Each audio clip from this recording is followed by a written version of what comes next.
Channel of Vadodara. ભાજપના પૂર્વ શિક્ષણ સમિતિના ચેરમેન અને ભાજપના કાઉન્સિલર વચ્ચે જમીન વિવાદ વકર્યો છે। 2024ના માર્ચમાં દિલીપસિંહ ગોહિલ જમીન વેચવાના મામલે ચર્ચામાં આવ્યા હતા। દિલીપસિંહ પૂર્વ શિક્ષણ સમિતિના અધ્યક્ષ અને ભાજપના પૂર્વ કોર્પોરેટરના પતિ થયા છે। વડોદરા શહેર ભાજપ પ્રમુખનું કોકડું ગૂંચવાયેલું છે, તેમજ બંને ભાજપના અગ્રણી પરાક્રમસિંહ અને દિલીપસિંહ બંને શહેર ભાજપના પ્રમુખ બનવાની દાવેદારી નોંધાવી છે, ત્યારે બંને વચ્ચેનો જમીનનો વિવાદ વધુ વકરી રહ્યો છે। ફરી એક વખત ભાજપાની ભવાઈનો મામલો પોલીસ મથકે પહોંચ્યો છે।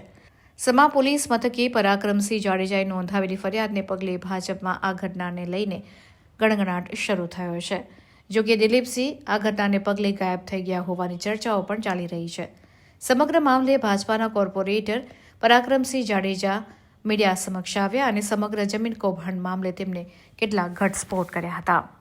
જ્યારે આ જમીન બાબતે ખરાઈ કરવામાં આવી ત્યારે ખ્યાલ આવી ફરિયાદીને કે પોતાની સાથે ચીટિંગ થયું છે અને ખોટા દસ્તાવેજો કરી અને પોતાને ખોટી જમીન પધરાવી દેવામાં આવી છે। સબ રજિસ્ટરના જેમને કર્યું છે તેમના પર કે એક્શન સબ રજિસ્ટ્રારનું કામ એવું છે કે પોતે જે પોતાનો વ્યક્તિ અને સાક્ષીઓ રૂબરૂ જે ઓળખાણ આપતા હોય તો એને દસ્તાવેજ નોંધવાની પોતાની ફરજ છે ને એ મુજબનું સબ રજિસ્ટ્રારે કામ કર્યું છે। હાલ એની કોઈ કસૂરવાર જણાતી નથી। વિશ્વાસઘાત ફોર્જરીને કરશો?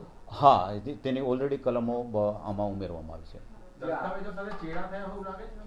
દસ્તાવેજ એટલે ખોટો દસ્તાવેજ બનાવ્યો છે। જે મૂળ માલિક છે એના નામે ખોટો વ્યક્તિ ઊભો કરવામાં આવ્યો છે અને પોતે જે વ્યક્તિ છે એવું માની અને સબ રજિસ્ટ્રાર રૂબરૂ નિવેદન આપી ફોટોગ્રાફી કે જે કંઈ એની પ્રોસેસ થાય છે એ મુજબમાં પોતે ખોટા વ્યક્તિ તરીકે સહી કરી આપી। કોર્ટમાં ખારીજ કરવા માટે પોલીસ જશે કે ફરિયાદી જશે? પાડન?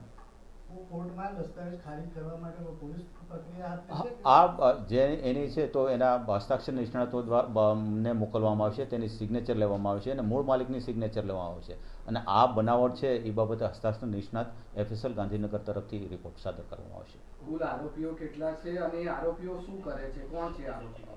દિલીપસિંહ છે એ પેલા કંઈ સ્ટેન્ડિંગ કમિટીના ચેરમેન રહી ચૂકેલા છે અને જે કમલેશ દેત્રોજા છે તે જમીન લેવેચનો ધંધો કરે છે। આ જે વ્યક્તિ જે અજાણી વ્યક્તિ જેમાં આવી છે એ તો ભાગ્યા તરીકે ખેતીમાં કામ કરે છે।